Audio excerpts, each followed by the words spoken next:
ततः शैत्यैः युक्ते महति स्यन्दने स्थितौ माधवः पाण्डवश्च दिव्यं शङ्खौ प्रदम्नतु।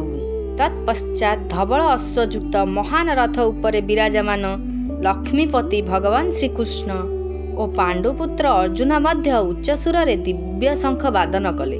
चित्ररथ गांधर्व अर्जुन को 100टी दिव्य घोड़ा देइथिले। एही घोड़ा मानकर विश्वास थिला जे एमानक मध्यरु युद्धरे जेते घोड़ा मरीगले भी एमाने संख्यारे सर्वदा 100 रहुथिले, केबे कमु नथिले।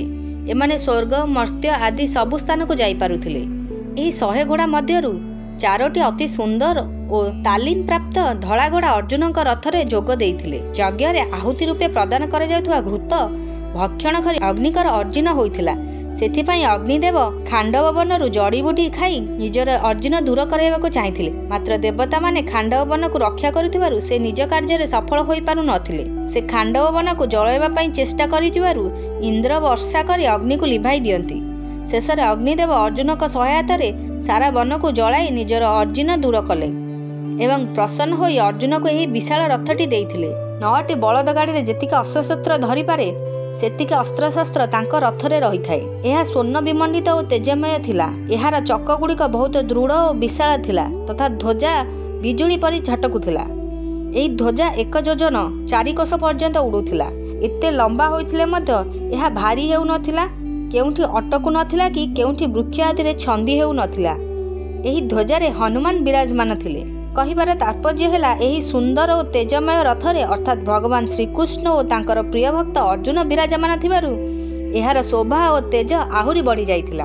माधव पांडवश्चव लक्ष्मी को माँ कहती एवं धव अर्थ पति, अतएव लक्ष्मीपति नाम माधव।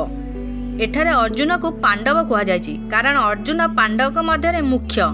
अर्जुन नर अवतार और श्रीकृष्ण नारायण अवतार थिले।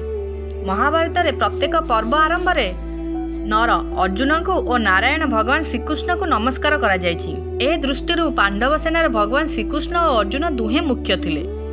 संजय मध्य गीतार समाप्ति रे कहिछथि जेउठी जोगेश्वर भगवान श्रीकृष्ण और गांडीवधारी अर्जुन थिले सेठारे श्री विजय विभूति और अटल नीति रहिबे।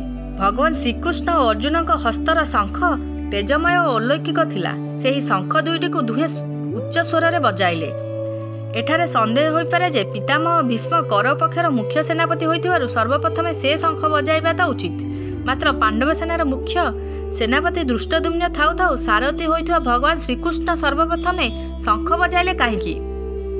एहार समाधान हेउछि जे भगवान सारथी होइथांतु बा महारथी होइथांतु तांकर विशेषत्व केबे लुप्त हुए नाही। से जे कोनोसी पदवी रे थिले भी सर्वदा सर्वश्रेष्ठ होइत रहंती। से अच्युत केबे चित्त हुअंती नाही। पांडव सेनार भगवान श्रीकृष्ण ही मुख्य थिले एवं से ही समस्त को संचालन करुथिले। से बालक होइथिला बेले मध्य नंद उपनंद प्रभृति तांको कथा मानुथिले।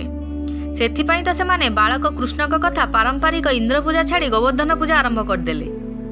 तात्पर्य है भगवान जे कौनसी अवस्था रे जे कौनसी स्थान रे और जेउठी भी रहंती सेठारे से मुख्य होई रहंती। सेथिपई पांडव सेनार सर्वप्रथमे भगवान शंख बजाइले। से निजे छोट उच्च पदरे नियुक्ति हेले तांकु बड़ मन करा जाए।